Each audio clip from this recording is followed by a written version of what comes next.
Selamat datang di Cerita Misteri. Kali ini saya akan membawakan cerita dari rumah sakit umum di pinggiran kota.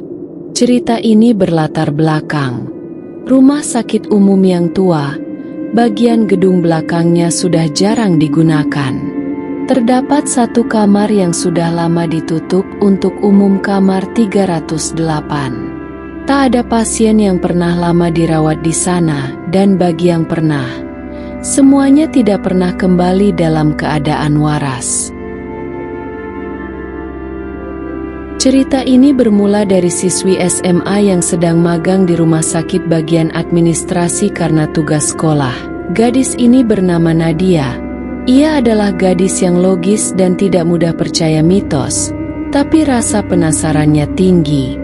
Nadia magang di rumah sakit dan mendengar desas-desus tentang kamar 308 yang konon dihuni oleh pasien terakhir yang tidak pernah keluar.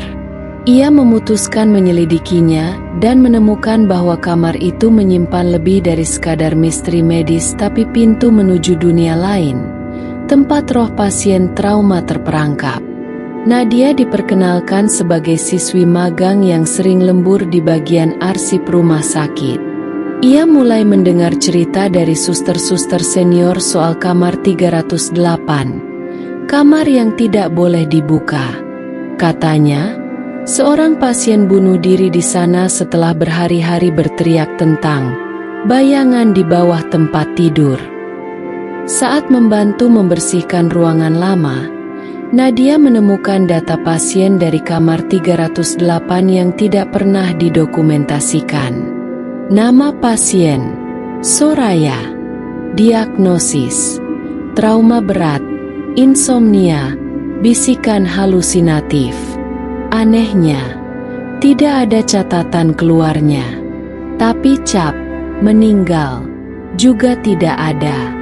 Nadia penasaran dan diam-diam masuk ke kamar 308, yang ternyata tidak dikunci. Ruangan itu terasa dingin, padahal tidak ada AC. Di dinding masih tergantung jam yang berdetak, tapi jarumnya tidak bergerak. Nadia mulai mengalami hal-hal aneh setelah masuk ke kamar itu.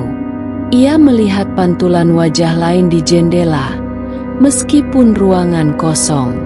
Arsip Soraya yang tadi ia temukan menghilang dari meja. Saat tidur, ia bermimpi melihat seorang gadis muda duduk di ranjang rumah sakit, dengan leher terikat selang infus, matanya menatap kosong, dan perlahan tersenyum. Ia mencoba melapor pada suster jaga, tapi mereka hanya berkata, "Kamu juga sudah melihatnya, ya? Sudah terlambat kalau begitu." Nadia kembali ke kamar 308 malam-malam karena mendengar suara tangisan dari interkom.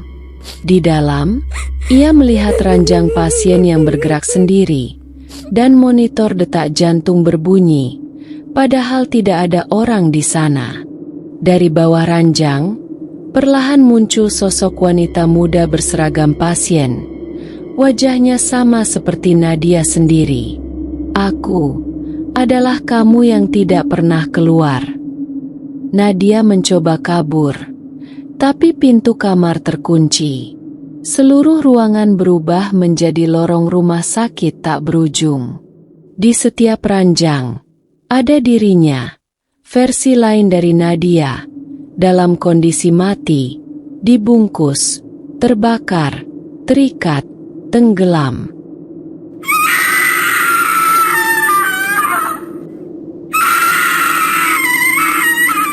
Video terakhir dari CCTV rumah sakit memperlihatkan Nadia memasuki kamar 308 dan tidak pernah keluar. Orang tuanya mencarinya. Tidak ada yang tahu di mana dia. Beberapa minggu kemudian, seorang pegawai magang baru menemukan arsip pasien baru di ruang administrasi.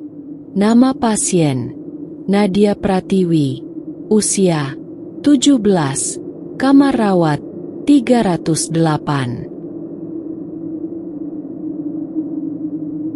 Bagaimana? Menarik bukan? Jika kalian suka dengan cerita ini silahkan subscribe, like dan komen ya.